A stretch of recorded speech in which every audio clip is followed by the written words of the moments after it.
నిజామాబాద్ లోక్సభ ఎన్నికల రణక్షేత్రంలో అన్నదాతలే అభ్యర్థులుగా నిలిచారు. ప్రభుత్వాలపై ఆగ్రహంతో రగిలిపోతున్న రైతులు నేతల బుజ్జగింపులను పట్టించుకోలేదు. నామినేషన్లను ఉపసంహరించుకోలేదు. పసుపు, ఎర్రజొన్న పంటలకు గిట్టుబాటు ధర కోసం పోటీకి సై అంటూ ఎన్నికల బరిలో నిలిచారు. అంతేకాదు, ప్రధాన పార్టీల అభ్యర్థులకు కాకుండా రైతు సత్తా ఏంటో చూపించేందుకు పోరుబాటును మరింత ఉధృతం చేస్తున్నారు. ఈ క్రమంలో నియోజకవర్గం అంతటా బస్సు యాత్ర చేయాలని భావిస్తున్నారు.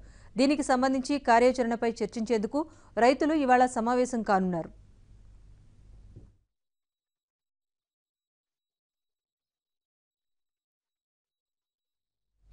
నిజామాబాద్ నుంచి ఎన్నికల బరిలో 185 మంది అభ్యర్థులు మిగిలారు.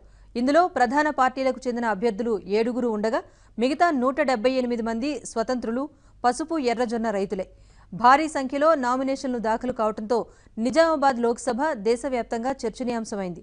పసుపు, ఎర్రజొన్న పంటలకు గిట్టుబాటు ధరపై జాతీయ స్థాయిలో చర్చ నడుస్తోంది. తమ సమస్యను జాతీయ స్థాయికి తీసుకుపోవడంలో విజయం సాధించిన రైతులు రేపు ఎన్నికల్లోనూ సత్తా చాటాలన్న పట్టుదలతో ఉన్నారు.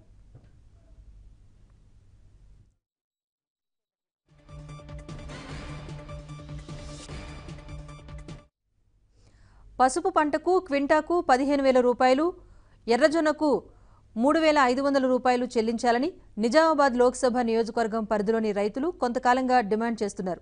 ధర్నాలు, నిరసనలతో ఆందోళనలు చేశారు.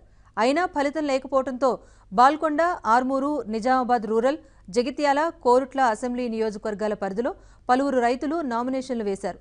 తద్వారా జాతీయ మీడియా దృష్టిని ఆకర్షించగలిగారు.